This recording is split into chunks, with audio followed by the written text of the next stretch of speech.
सबको बरकत दे। आए हम कलाम में से आज के हवाले को पढ़ेंगे, जो कि खरूज की किताब उसका 15 बाब उसकी 22 आयत से 27 आयत तक। खरूज की किताब 15 बाब 22 आयत से 27 आयत तक। फिर मूसा बनी इस्राएल को बहरे कुलजम से आगे ले गया और वो शोर के बियाबान में आए, और बियाबान में चलते हुए 3 दिन तक उनको कोई पानी का चश्मा ना मिला। और जब वो मारा में आए तो मारा का पानी पी ना सके, क्योंकि वो कड़वा था, इसीलिए उसने उस जगह का नाम मारा पड़ गया। तब वो लोग मूसा पर बुड़बुड़ा कर कहने लगे कि हम क्या पिए। उसने खुदावंद से फरियाद की। खुदावंद ने उसे एक पेड़ दिखाया, जिसे जब उसने पानी में डाला तो पानी मीठा हो गया।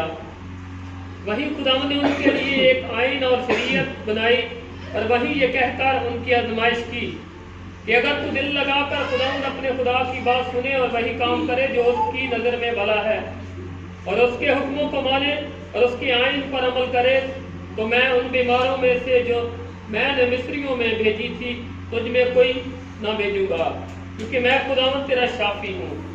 फिर वो एलियम में आए, जहाँ पानी के 12 चश्मे और खजूर के 70 दरख्त थे, और वही पानी के करीब उन्होंने अपने डेरे लगाए। कदूस खुदावंद, मैं तेरी शुक्रगुजार हूँ तेरे प्यार तेरी मोहब्बत के लिए, और इस वक्त मैं तेरा शुक्र करती हूँ तेरे इस जिंदगी बख्श कलाम के लिए। मैं इकरार करती हूँ कि मुझ में कोई हिम्मत नहीं, मुझ में कोई दनाई नहीं कि मैं तेरे कलाम की तफसीर बयान कर सकूँ। तेरे पाकों को जो हमारा उस्ताद है और हर वक्त हमारे अंदर हमारे साथ है, अपनी मदद के लिए चाहती हूँ। खुदा मैं मिन्नत करती हूँ कि तू मेरे होंठों को, मेरी सोचों को, मेरे ख्यालों को अपने कंट्रोल में कर, ताकि मैं वही कलाम बयान करूँ, वही बात बयान करूँ जो तेरी तरफ से है और तेरी मर्जी के मुताबिक है, और रूहों की बढ़ती और बलूदी का बायस होती है। खुदा तू हमारे साथ हो, मदद कर, मांगती हूँ यीशु के नाम में। खुदा हम सबको बरकत दे। तशरीफ रखिए।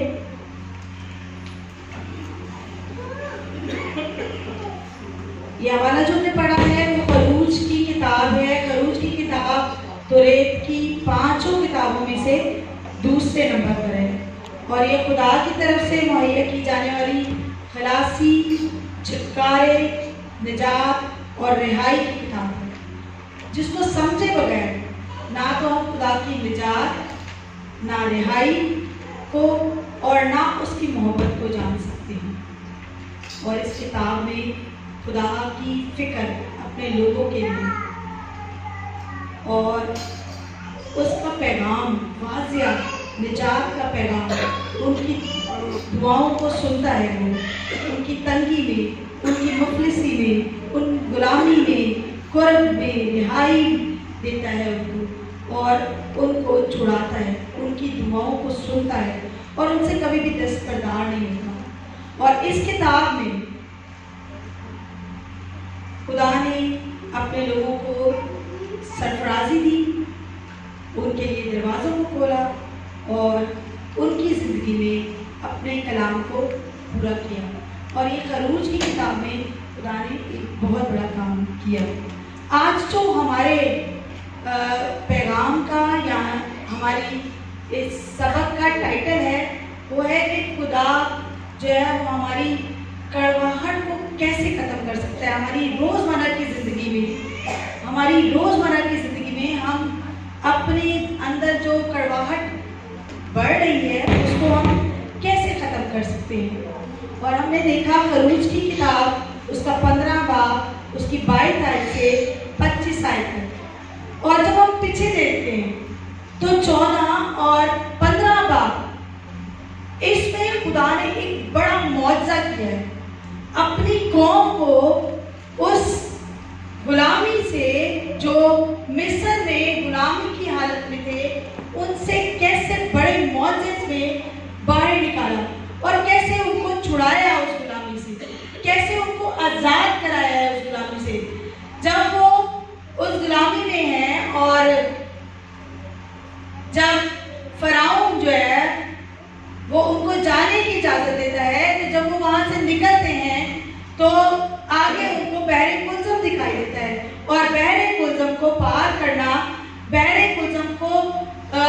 कुल्ज़म में से निकलना, इसमें हम 3 बड़े मौजों को देखते हैं। और ये जो 3 बड़े हैं कि जिसमें पानी जो है वो 2 हिस्से हो गया है। और दूसरा मौजा कि ज़मीन जो है वो बिल्कुल खुश्क हो गई है और उस ज़मीन पर कोई हम कहते हैं कि कीचड़ नहीं था, पानी नहीं था, और बनी इस्राएल कौम उसमें से आसानी से उस बहरे कुल्ज़म को पार करके चली गई। और ये एक बड़ा मौजा है कि पानी जो है वो दीवारों की तरह खड़ा है और बहरे कुल्ज़म में से उसकी बनी इस्राएल कौम जो है वो उसमें से निकल रही है। और तीसरी बात जो एक बड़ी बात हुई है कि फौज जो बनी इस्राएल के पीछे है, मिस्री फौज, फराउन की फौज, वो उसमें गर्क हो गई, उस बहरे कुल्ज़म में गर्क हो गई और खत्म हो गई और उसका नामो निशान खत्म हो गया। और इसी तरह हम भी अपनी जिंदगियों में देखते हैं। आपने कभी नोट किया होगा, जब कोई बहुत बड़ा काम हो आपकी जिंदगी में, जब कोई एक बड़ा मुआवजा हुआ हो, जब कोई एक बहुत बड़ी बात हुई हो, तो उसके पीछे उसके बाद एक फौरन शैतान अपना काम भी करता है। और शैतान जो है वो आपको अपने काम में उसमें उलझा लेता है। वो ख्याल ही नहीं करने देता कि आपकी ज़िंदगी में एक बहुत बड़ा काम हुआ है। वो उस काम को जो कि आपकी ज़िंदगी में बहुत बड़ा हुआ है, खुदा ने एक बड़ा मुआवजा किया है, खुदा ने आपको एक बड़ी मुश्किल से निकाला होगा, आप अभी तक उसकी शुक्रगुजारी में होंगे कि एकदम से शैतान अपना कोई काम कर देता है और आपका ध्यान, आपका ख्याल उस बात से हटाकर वो उस मुश्किल की तरफ डाल देता है। इसी तरह ये लोग जब मिस्र से निकले हैं और उन्होंने बहरे कुल्ज़म को पार किया है, उनके लिए एक बड़ी खुशी और बड़ी मौत से और बड़ी हैरत की बात है कि एक मुश्किल में से निकलना। और जब वो इतनी बड़ी मुश्किल में से निकले हैं तो आगे जाके 3 दिन तक वो सफ़र करते रहे, 3 दिन तक वो बैठे रहे। और आगे जाते ही क्या हुआ है कि उन्होंने फिर मूसा बनी इस्राएल को बहरे कुल्ज़म से आगे ले गया और वो शोर के बियाबान में, और बियाबान में चलते हुए 3 दिन तक उनको पानी का कोई चश्मा ना मिला। शोर का मतलब है दीवार। दीवार क्या है? ये उनकी कामयाबी के सामने एक दीवार है। और जैसे हम बहुत कामयाब हो रहे होते हैं या बहुत आगे बढ़ रहे होते हैं तो हमारे सामने भी कभी कभी ऐसी एक दीवार खड़ी हुई होती है। हम दीवार से टकरा जाते हैं, हम दीवार की वजह से आगे नहीं बढ़ पाते। और कोई ना कोई दीवार मुश्किलात की, पैसे के कमी की, बीमारी की या कोई और दीवार हमारी जिंदगियों में हायल होती रहती है। और यही दीवार उनके सामने आई है एक पानी के चश्मे की तरह। और वो जो कि बड़ी जोश में बहरे कुल्ज़म को पार करके निकले हैं तो उनको शोर के बियाबान में एक जो है चश्मा मिला है और 3 दिन तक वो प्यासे। और आप जानते हैं कि इंसान की ज़रूरत है पानी, और पानी के बगैर ज़िंदगी नहीं, ना सिर्फ इंसानों के लिए बल्कि जानवरों और पौधों के लिए भी। ये हमारी बुनियादी ज़रूरत है कि हम पानी के बगैर हम जिंदा नहीं रह सकते। और एक बड़ी दीवार जो है वो सामने खड़ी है और वो क्या है? पानी को पीने लगे हैं, लेकिन पानी क्या है? कड़वा है। जो है वो कड़वा क्या है, ये वो कड़वाहट है जो हमारी जिंदगियों में होती है मुख्तलिफ तरह से, जो लोग हमारी जिंदगियों में पैदा कर देते हैं। कभी कभी हम खुद अपनी जिंदगी में पैदा करते हैं, किसी जेलसी, किसी हसद, किसी भी गलत बात के तौर पर, जो हमारी जिंदगियों में हम अच्छा करने जा रहे होते हैं लेकिन क्या हो जाता है, बुरा होता है। हम अच्छा सोच रहे होते हैं लेकिन कुछ बुरा होता है। हम अच्छी जिंदगी की तरफ जा रहे होते हैं लेकिन शैतान हमें जो है वो मायूसी की तरफ, नाकामी की तरफ, तलखी की तरफ लेके जाता है। और इसी तरह ये दीवार हमारी जिंदगियों में, ये कड़वाहट हमारी जिंदगियों में बढ़ती ही जाती है और ये कड़वाहट हमारी जिंदगियों को खत्म करने की कोशिश करती है। लेकिन इसमें एक बहुत जबरदस्त बात हुई। इब्रानियों का मुसन्निफ 12 आयत और उसकी 12 और 14 आयत में कहते हैं कि ऐसी कड़वी कोई जड़ तुम्हारे अंदर ना फूटे, क्योंकि कड़वी जड़ हमारी जिंदगियों को बर्बाद कर देती है। कड़वाहट हमारी जिंदगियों के लिए एक खतरनाक काम करती है। और कड़वाहट कोई आम कड़वाहट नहीं है। ये कड़वाहट जो है वो हमारे ही अंदर होती है। किसी न किसी तरह हम बैक फाइटिंग करते हुए, किसी न किसी तरह हम दूसरों को गिराने की कोशिश करते हुए ये हमारी जिंदगियों में कड़वाहट बढ़ती जाती है। और जब हम दूसरा सैमुएल उसका 16 बाब और उसकी 23 आयत को देखें, कोई बच्चा पढ़े दूसरा सैमुएल 16 बाब और उसकी 23 आयत।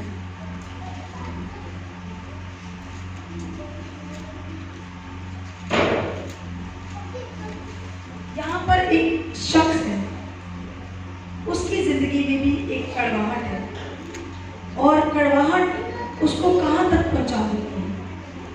और ये कड़वाहट, ये बात उसकी दूसरा सैमुएल 16 बाब 23 आयत। पहले आप दूसरा सैमुएल 16 बाब 23 आयत पढ़िए। और हकीकत की मशरत जो उन दिनों होती वो ऐसी समझी जाती थी कि गोया खुदा के कलाम से आदमी ने बात पूछ ली, जो अहीतोफेल की मशवरत दाऊद और अबीसलोम की खिदमत में ऐसी ही होती थी। अहीतोफेल एक उनको मशवरा देने वाला है और उसकी बात गोया ऐसी समझी जाती थी। ये मशवरा किसको देता था? दाऊद बादशाह को। और दाऊद बादशाह को जब ये मशवरा देता था तो उसकी बात ऐसी समझी जाती थी कि जैसे खुदा के कलाम से बात पूछ ली हो। और अहीतोफेल की मशवरत दाऊद और अबीसलोम के लिए ऐसी ही होती थी जैसे किसी ने उसके साथ कलाम से बात की हो। और अबीसलोम जब अपने बाप दाऊद बादशाह का मुखालिफ हो जाता है तो वो क्या करता है कि मशवरा लेता है फिर से अहीतोफेल से। अहीतोफेल जो है वो उसको मशवरा देता है कि तू ऐसा कर कि तू अपने बाप को जा ले, उसकी हुर्मों को ले जा और उसकी हुर्मों को जो है वो उनसे जो है बेसलूकी और बदअखलाकी कर, और छत पर जाकर वो अबीसलोम जो है वो अपने बाप की, उसके जब अपने बाप का मुखालिफ हो जाता है तो उसको अपने बाप की मुखालफत के लिए वो मशवरा देता है अहीतोफेल। और ये गलत मशवरा, जब वो दूसरों से मशवरा लेता है तो फिर उसको और मशवरा मिलता है। लेकिन अहीतोफेल का मशवरा ऐसा होता था कि जैसे उन्होंने कलाम से बात कर ली, कलाम से पूछ ली। और यही आप 17 बाब की 23 आयत देखें, 16 बाब की 23 आयत में उसका मशवरा ऐसा था जैसे कलाम से बात की हो। और 17 बाब की जब 23 आयत पढ़ते हैं तो उसमें देखें कि लिखा है कि जब अहीतोफेल ने देखा कि उसकी मशवरत पर अमल नहीं किया गया तो उसने अपने गधे पर जमीन कसा और उठकर अपने शहर को अपने घर गया और अपने घर का बंदोबस्त करके अपने आप को फांसी दी और मर गया और अपने बाप की कब्र में दफन हो। ये है कड़वाहट का नतीजा। जब इंसान के अंदर किसी भी किस्म की कड़वाहट हो, वो किसी को गिराने की, किसी को पीछा करवाने की या पीछे रखने की, पीछा दिखाने की, किसी के खिलाफ बात करने की, तो उसका इंजाम जो है वो क्या होता है? उसने अपने घर का बंदोबस्त किया और जाकर अपने आप को फांसी दी। कभी कभी हमारी जिंदगियों में ऐसी ही कड़वाहट होती है और ऐसी कड़वाहट जो कि हम दूसरों को पीछे दिखाएं, दूसरों के खिलाफ बात करें, दूसरों को नीचा दिखा के खुद आगे बढ़े, तो उसमें क्या होता है कि जैसे कहते फिल्म लिखी, इंजाम मौत। उसने अपने आप को, उसकी जब उसने देखा कि मेरी मशवरत का कोई असर ही नहीं हो रहा, मेरी मशवरत मानी नहीं जा रही, तो उसने क्या किया? अपने आप को फांसी दी। और क्योंकि जब दाऊद को पता चला था कि ये जो है किसके मशवरे के मुताबिक हो रहा है, तो उन्होंने उसका मशवरा मानना छोड़ दिया, उससे बात करना छोड़ दी। जब उससे बात करना छोड़ दी तो उसने अपने आप को फांसी दी। हम वापस अपने पैराग्राफ पे आएंगे। यहाँ पर वो कहाँ पहुंचे हैं? शोर के बियाबान में। शोर का मतलब है दीवार, और वहां पर उनको एक चश्मा मिला है, और जब वो मारा में आए तो मारा का पानी पी ना सके क्योंकि कड़वा था। मारा का मतलब है कड़वाहट, और वहां पर सारे इलाके में ही जो था वो पानी कड़वा हो। लेकिन वहां पर एक जो है बात, जब लोग देखते हैं कि पानी कड़वा है तो वो मूसा को तंग करते हैं। मूसा को कहते हैं अब हम क्या करें, तू कहाँ हमें लेके आ गया? लोग बुड़बुड़ाने लगते हैं, लोग बातें करने लगते हैं। लेकिन वहां पर देखिए कि मूसा ने क्या किया। मूसा ने उस सिचुएशन को, जो कि लोग उसके खिलाफ हो रहे हैं, लोग उससे बातें कर रहे हैं, लोग उसे तंग कर रहे हैं, उसको कैसे हैंडल किया? मूसा ने जबरदस्त काम किया। और हमें भी उस सिचुएशन में एक ऐसे ही काम करना। मैंने शुरू में कहा था कि हमारी जिंदगियों में जब कभी कड़वाहट पैदा हो, हमारी जिंदगियों में मुश्किलात हो, तो हमें उनको हैंडल कैसे करना है, हमें उनको सॉल्व कैसे करना है। और यहाँ पर हम सीखेंगे कि मूसा ने क्या किया। जब हम उसकी 25 आयत देखें तो वहाँ पे लिखा है कि उसने खुदावंद से फरियाद की। क्या किया? उसने फरियाद की, दुआ की, खुदा के सामने खुदा को पुकारा, खुदा के सामने झुक गया। और जब उसने फरियाद की, हमारी भी कभी ऐसी सिचुएशन हो कि कुछ नजर नहीं आ रहा, आंसू नहीं थम रहे, समझ नहीं आ रही, क्या करें, किससे जाके बात करें, किसको कहें। ऐसी मुश्किल है जिंदगी में, ऐसे हालात है जिंदगी के, और उस मुश्किल से निकलना बहुत मुश्किल लग रहा है, तो हमें भी दुआ करनी। वैसे दुआ नहीं करनी जो हम रोज करते हैं, रटी बिटाई सेम फरियाद, उस मकसद को लेके बैठे और यकीन जाने कि जब हम आंसुओं से दुआ करते हैं तो खुदा की नज़र में हमारे आंसू गिरा कदर है, उसको हमारे आंसुओं की बहुत कदर है। कभी ऐसी कोई मुश्किल आई जो बड़ी परेशानी का बायस बन रही है, जो हमें गिराने का बाइस बन रही है, जो हमें अपने मकसद से हटाने के लिए हमारे खिलाफ की जा रही है, तो उस वक्त हमें क्या करना है? नाउम्मीद नहीं होना, मायूस नहीं होना, बल्कि मूसा की तरह खुदा से क्या करनी है? फरियाद।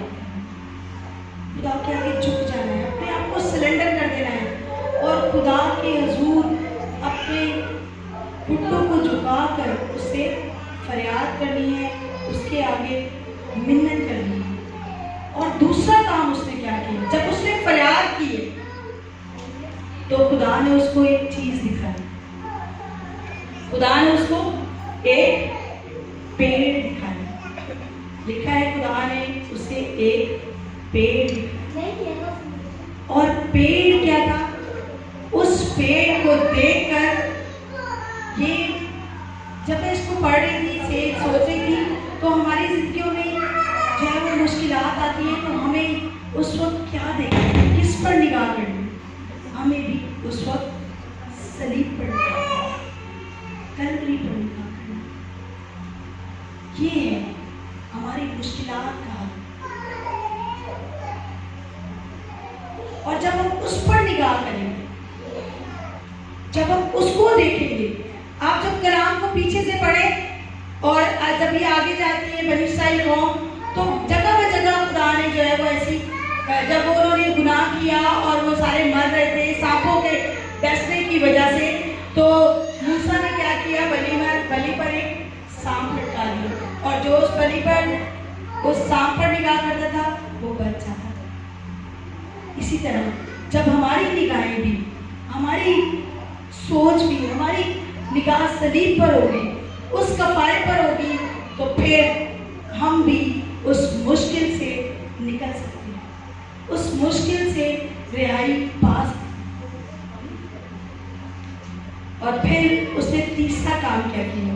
उस पेड़ को उठाया और जाकर पानी में डाला, और जैसे ही उसने पानी में डाला है तो पानी क्या हो गया? मीठा हो गया। ये है हमारी मुश्किलात का। फरियाद करें, झुके उसके हुजूर, उससे कहें कि तू ही सब कुछ करने की कुदरत रखता है और तेरे सिवा कुछ भी नहीं। अपने आप को सरेंडर करें। और जब कड़वाहट जिंदगियों में हो, कड़वाहट जिंदगियों को खत्म कर रही हो, तो उस वक्त सलीब पर निगाह करें।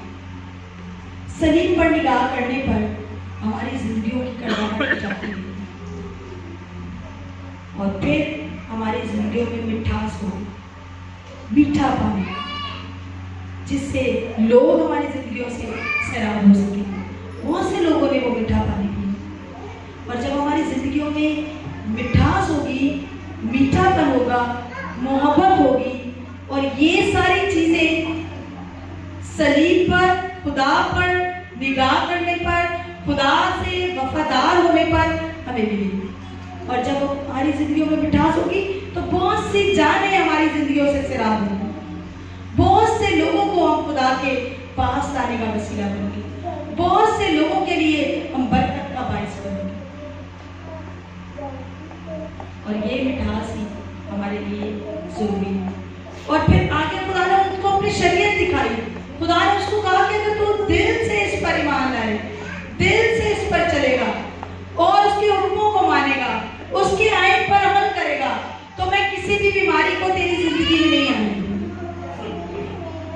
फिर आगे जाके हम 27 में देखें तो वो एलीम पर आए और एलीम में उन्होंने पानी के 12 चश्मे देखे और 70 खजूर के दरख्त। जब हमारी जिंदगियां खुदा के साथ चलने लगेगी, खुदा के साथ वफादार होंगी, हमारी जिंदगियों में कलाम की बातें होंगी, शरीयत पर अमल करेंगे, शरीयत के साथ शरीयत को अपनी जिंदगी में आने देंगे, तो हमारी जिंदगियों से ये आजमाइश जाती रहेगी, कड़वाहट, कड़वापन जाता है। हमें उस पर निगाह करनी है, हमें सलीब पर निगाह करनी है, और सलीब ही हमारी जिंदगियों से ये निकाल सकती है। और फिर खुदा ने उनसे वादा भी किया कि अगर तू दिल लगाकर दिल से खुदा की बात सुनेगा, वही काम करेगा जो उसकी नजर में भला है, वही काम करेगा जो उसके हुक्मों के मुताबिक है। तो हमारी जिंदगी में मुश्किलात ना हो, बीमारियां नहीं होंगी। और वो कहते हैं क्योंकि मैं ही तेरा शाफी हूं, मैं तुझे शिफा बख्शूंगा। अगर आपकी जिंदगी में कोई ऐसी मुश्किल है, कोई ऐसी परेशानी है जो आपको बहुत मुश्किल मालूम हो रही है और आपको चाहिए भी वो, जैसे बनी इस्राइल को पानी की जरूरत भी थी, वो बिना पानी के जिंदा नहीं रह पाते, 3 दिन से उन्होंने पानी नहीं पिया। उनके साथ मवेशी हैं, उनके साथ बच्चे हैं, उनके साथ बुजुर्ग हैं, 3 दिन से वो चल रहे हैं और बियाबान में चल रहे हैं, उनके पास पानी नहीं है और उन्होंने पानी नहीं पिया। लेकिन जब उनको पानी मिला है तो वो भी कर, लेकिन मूसा ने वहां पर जबरदस्त काम किया और वो काम अब हमें करने की चाहिए।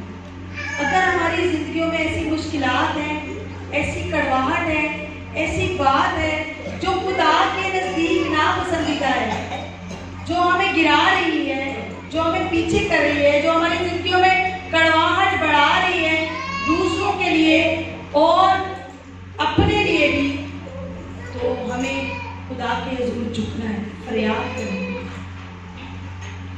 और सलीब पर निगाह करनी है। और जब हम खुदा के हुजूर झुकेंगे, सलीब पर निगाह करेंगे और अपनी जिंदगियां उसके सुपुर्द करेंगे, तो वो हमारी जिंदगियों में मिठास करेंगे और ये मिठास हमारी जिंदगियों को दूसरों के लिए जो है वो सलाम करने का बात है। खुदा आप सबको इस सलाम की वसीला से